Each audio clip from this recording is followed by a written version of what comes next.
Part 1, Chapter 2. You okay, see? It was my father. Through the bathroom door, I could hear the pitch of worry in his voice. He would not come in. For several months now, he had not come uninvited into any bathroom or bedroom when I was in there. He must have been knocking for some time.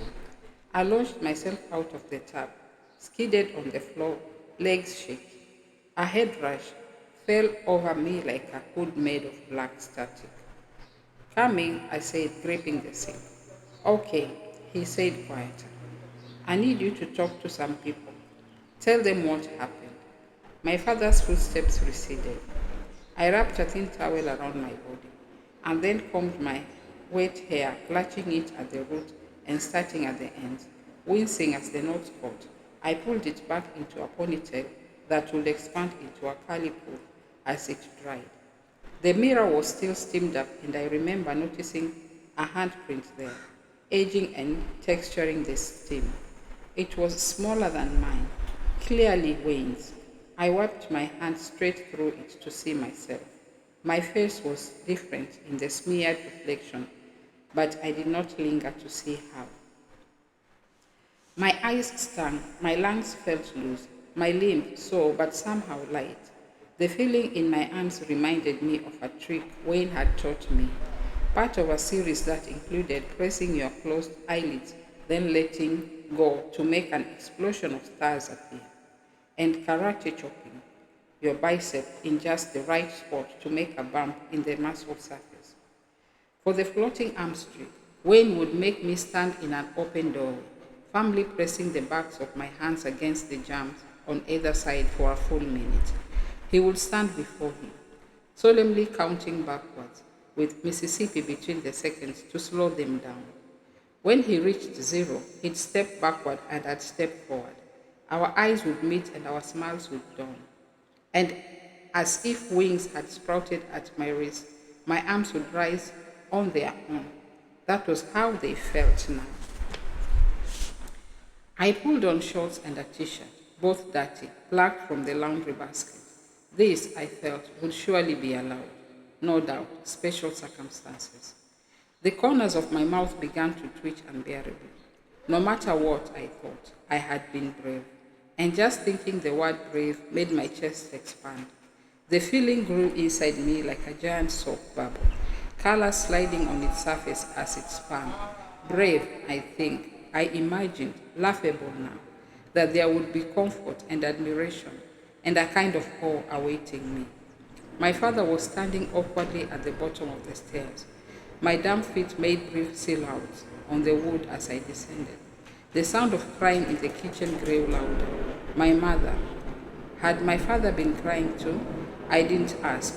But when I reached him, I took the opportunity, special circumstances, to hug him, to feel my full weight against him, the way one fells a tree. I crushed my nose into his sternum, smelling first the tongue of fried food in his sweat, then the environment detergent my mother used, and finally, my father's specific smell. Dial soap, coconut oil, aftershave. I looked up at him from within the grip of his arms and saw where his 2-day bristle had crept into the old scar under his chin. He seemed taken aback by the hug, but he recovered and carefully separated our bodies. He left his hand on my back as he guided me into the living room. For a moment, I imagined there would be flashing things inside. Badges, guns, cameras. Sitting there instead, in an armchair, by the sofa, dressed in a suit like this was a party or a wedding, was Grandma Lou. Her hair had hot comb smooth, barely ruffled by the summer storm, still tantruming outside the windows. She always wore her hair pressed, the back curving into a high bun, the bangs curving over her forehead, like a doll's. As always, she cast a judgmental eye over my messy hair. She might have been judging my mother's inability to tame it, but I felt the blame because I was old enough to do it myself. And besides, Grandma Lou did not like me. It seemed to me that Grandma Lou was largely reconciled to my mother. Long before we grandchildren were born, Grandma Lou had made peace with the arts white woman who had married her shy, brittle son. Over the years, they had learned that they could talk to each other if they stuck to simple things, like pie crusts and popular movies. They shared recipes and desserts that Grandma Lou was far better at making. They shared a fondness for movies with happy endings and a lot of heart. I sometimes overheard them giggling about the indiscretions and charms of certain movie stars. That was what Grandma Lou talked to my mother about. Grandma Lou talked to my father about nothing. It did not matter what they talked about, he was her son. Grandma Lou talked instead to her grandson. Wayne apparently looked exactly like our father had as a child, just lighter, more sand than mud. Grandma Lou would smile. Lighter in the other sense, too. Wayne always seemed less burdened by the world. I remember that when Wayne was maybe 4 or 5, Grandma Lou had shown him a picture of our father at the same age. You could tell it was an old picture because the whites were yellow, the blacks were brown, and the boy was barefoot. Wayne had asked God, "Where am I? And why wasn't I there? And where are his friends?" A real charm. Grandma Lou had especially loved how when Wayne had had her answers, he handed her that old picture of our father back to her and said, "Grandma Lou, I would have played with him." Grandma Lou loved Wayne. But Grandma Lou did not even like me. And I, now wedged sideways into the corner of the couch, one leg hitched, one leg stretched out, felt accused. My father had left me with her in the living room, with a promise to return shortly. She and I sat for a few minutes in silence. That was both a relief and an agony. I looked at her once, a flinching glance, and caught a glimpse of her mole, a black raisin under her jawbone. Normally, it nested somewhere in the folds, spreading down her neck, but it liked to travel. I knew this was an illusion, like one of my brother's magic tricks. I knew I hadn't pinpointed the mole's exact location, because Grandma Lou's skin was hard to read in the shadowed room. Yet I sometimes imagined that the mole had a personality, an independent life, a will to crawl away from the light. I did not understand why she wasn't asking me about what had happened, and how had she gotten here already? It was always like this. Maybe it's because my parents never bothered to keep me abreast of family plans, but it seemed to me that Grandma Lou always just showed up, was always suddenly there. As a child, I often wanted her to do something grandmotherly, like knitting or reading, or even ungrandmotherly, like stolidly biting her fingernails. But she just liked to sit there, be there. Whenever anyone nudged her to action of any kind, "Would you like to come to dinner, Lou?" Or "Would you like the paper, Lou?" She'd sigh, "I'm fine," which implied that the person offering had in fact bothered her, while also neglecting to ask her how she was doing. This retort invariably flustered people. I hated it. I hated Grandma Lou. I was more 12 years old when I was with her than when I was with anyone else. I got salty. I didn't know how to impress her. The precocity I'd honed for other adults disappeared into a swell of indignation. And today, in this desperate waiting room, my hatred had a new edge to it, like the fringe of fire on a burning sheet of paper. It was early evening. The living room was growing dim, but neither of us was going to move on to turn on a lamp. Both my feet were still up on the couch. Grandma Lou thought this was rude, primitive, she'd called it once. I pedaled one foot furiously. A car crashed into the driveway, its headlights flashing in the window, then fanning over the dark room as it slowed. One beam of light windmilled away and the other shuddered to a stop, spotlighting one side of Grandma Lou's face. "They're coming for you," Grandma Lou said. I didn't know what to make of this and shrugged miserably. Her face was the color of iron under that cool spotlight. Ungodly, she could have been speaking about the storm. the unexpected guests, me. I heaved a sigh and crossed my ankles. The wind passed its lips and whistled. Grandma Lou leaned forward and sipped at me. What you do with that boy, Cassandra? My mouth opened, but not to reply. I'm speaking to you, child. Where do you put that boy? She leaned farther forward and reached for me. Then the spotlight on the wall went out and we heard the double-click slam of two people getting out of a car. Grandma Lou sucked her teeth, shook her head, and sank back into her armchair. Mrs. Genoise, our sometime summer neighbor, a childless divorcee in her 40s, opened the door into the living room. Oh, she exclaimed, it's so dark in here. She strolled over to the side table and turned on the lamp with a shade like a tennis skirt. The light woke up the room so you could see the orange vase choking on dry seagrass, the record player vanquished by dust, the flower pattern crawling over the country-style furniture, and my mother's canvases sitting on the floor, propped against the walls. Every summer, this living room became a temporary gallery of her unframed and often unfinished paintings, all of black women, dignified pieties, and breastfeeding Marys with blunt, dark skin, their noses always too aquiline, their lips too pillowy. Why, hello there, Miss Louise and Miss Cassandra. Mrs. Genoise looked back and forth between me and Grandma Lou, as if getting ready to lecture us for sitting in the dark at a time like this. Instead, she rubbed her hands together with a peppery sound and asked, should we see about fixing up some dinner? Grandma Lou said, She turned her head, linking her hands in her lap. I scooped off the couch and went to stand dutifully next to Mrs. Genoy, who flashed her teeth at me and rubbed my shoulder. She turned to speak to Grandma Lou, then thought better and tucked her lips into her mouth, nodded goodbye, and steered me out of the living room into the musty, windowless hallway.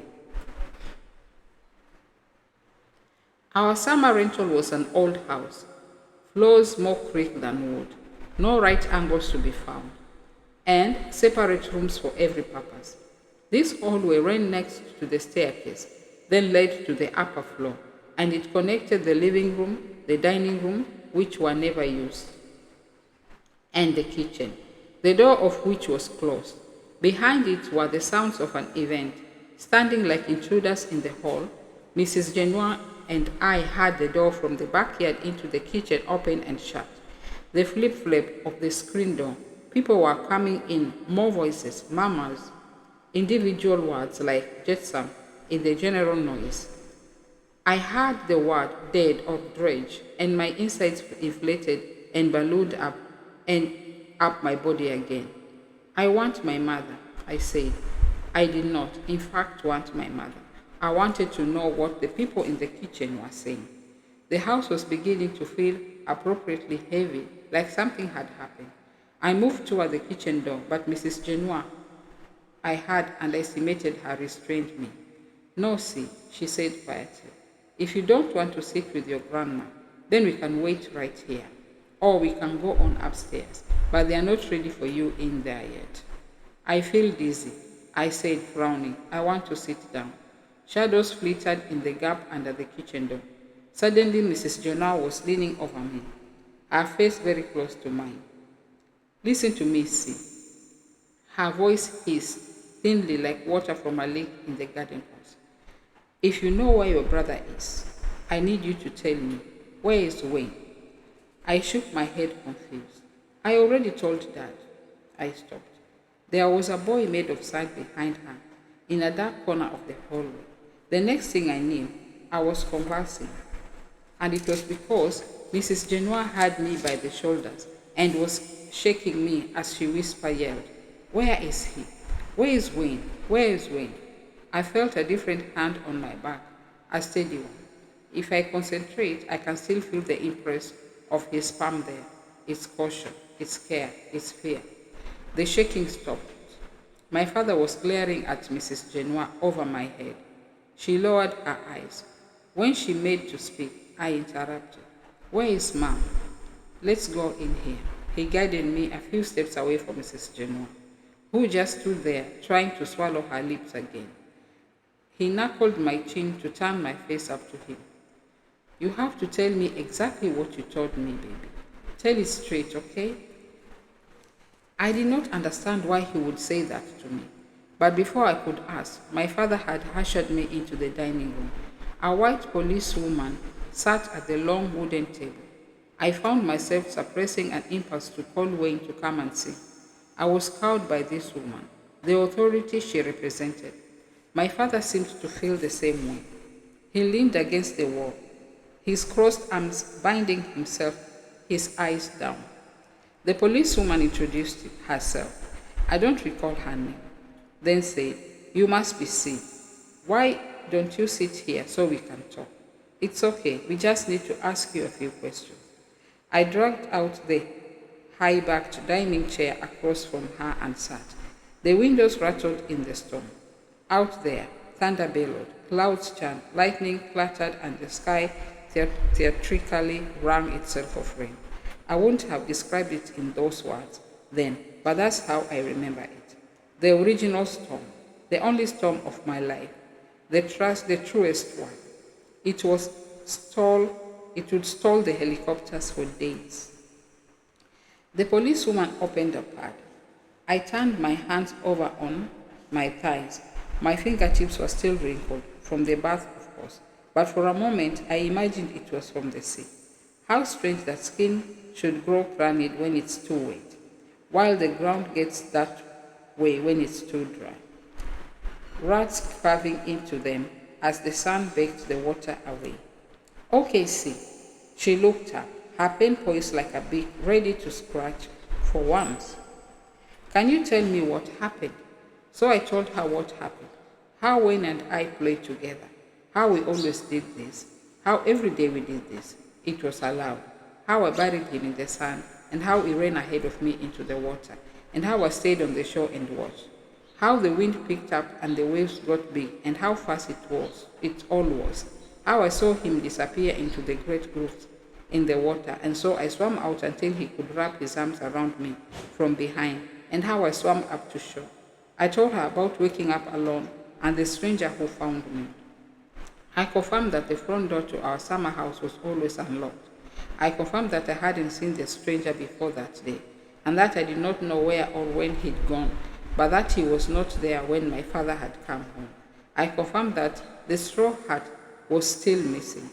When it was all done, the policewoman asked if I needed a Kleenex. No, I didn't need a Kleenex. She asked if I was cold. No, I was not cold. Then the policewoman asked me this. See, do you know where your brother is? I blinked. I had just told her what happened. Was this woman in the navy and gold uniform that made her look like a poorly wrapped gift asking me about heaven? I don't. Did you find him on the beach? The policewoman looked past me, over my shoulder. I glanced there too, but my father said nothing. His arms were still crossed, and his watch, the silver Seiko, with a chain strap, sat right under his hat. His glasses were rainbow smudged. When I turned back, the policewoman was staring at her pad. I concentrated. Something was rearranging in my mind, and all of a sudden, what I knew had happened to my brother came undone. My father had asked it. Grandma Lou had asked it. Mrs. Genoa had asked it, but only now that the woman in uniform had asked me a version of where's Wayne, did I feel the implication of this question thrill through me. My brother was somewhere to be found. I stood up. Is he in the kitchen? I asked. The policewoman looked up, her lips parted. Why did I ask this? Maybe because whenever we came back from swimming at the beach, my brother and I would always run up the outside step to the back door into the kitchen and straight to the fridge. We would sit and drink our Dr. Peppers at the kitchen table, but our mother wouldn't let us go anywhere else in the house until we had gone back outside and blasted all the sand off our bodies with the garden hose. Wayne's hand was too small to hold the trigger on the nozzle, so I would do myself fast, quickly, efficiently, lingering only on the nape of my neck because I'd get a rash there if I didn't. Then I would pause weighing down. I was long past enjoying this process, but he had recently begun to grasp its pleasures, shrieking as he dodged and directed different parts of his body towards the spray. I aimed at him, his wobbling elbow, his stop hand, his hoolaying butt, his contracted face, bursting with gulping hiccups of laughter. Around us, light would fall. The sound of the crickets would swell to a ringing in our ears. The paddles we'd made would bronze, grass blades, tips stubbling their surface. The outdoor security light would squeeze and thank to life. Under its greenish white glow, we'd wipe our feet dry on the steps and slump our way inside, just escaping the bugs, just in time for dinner. I wondered now if they'd washed him off, laid him in the grass, aimed, and squeezed the thick trigger. Would a spray that strong leave dents on him, or would it only make him clean, awaken him, and bend the obscene thing I'd seen? Is he in the kitchen? I asked and stood up. I could almost see him, stretched out on the table there, his head where our father's plate should be. The policewoman looked annoyed, like she thought I was playing games. She smoothed her pad shut but said nothing as I hastened towards my father, pushed past him to open the dining room door, ran unimpeded across the narrow hallway, and flung open the kitchen door. I scanned the room. A policeman, I remember he looked very young and pale, was standing at the back door as if guarding it. A frying pan sat empty on the counter. It smelled of warm copper, old French fries. The linoleum kitchen table was bare, but for a crumpled Kleenex so crisp in its fold it looked like origami. My mother was sitting at the table, her hands flat on its surface. The rest of her shook clumsily. Her thin brown hair was it already graying then? Hanging over her face, quivering. She was wearing one of my father's suit jackets, but no shoes or socks. The combination made her look homeless. Mrs. Genoa was sitting next to her, stroking her back in a circle, which made me feel nauseated. Someone behind me, my father or the policewoman, must have communicated something to Mrs. Genoa, because she nodded and whispered into my mother's curtained ear. My mother raised her head and turned it towards me, but she did not look at me. Her eyes, wet with tears, seemed to look right through me, at my father maybe. The fridge cleared its throat and hummed. "Where is Wayne?" I choked out, like a cat had released. My mother looked at me now, really looked at me, and with her face still rounded with tears, she opened my mouth and she laughed, once, like a shout.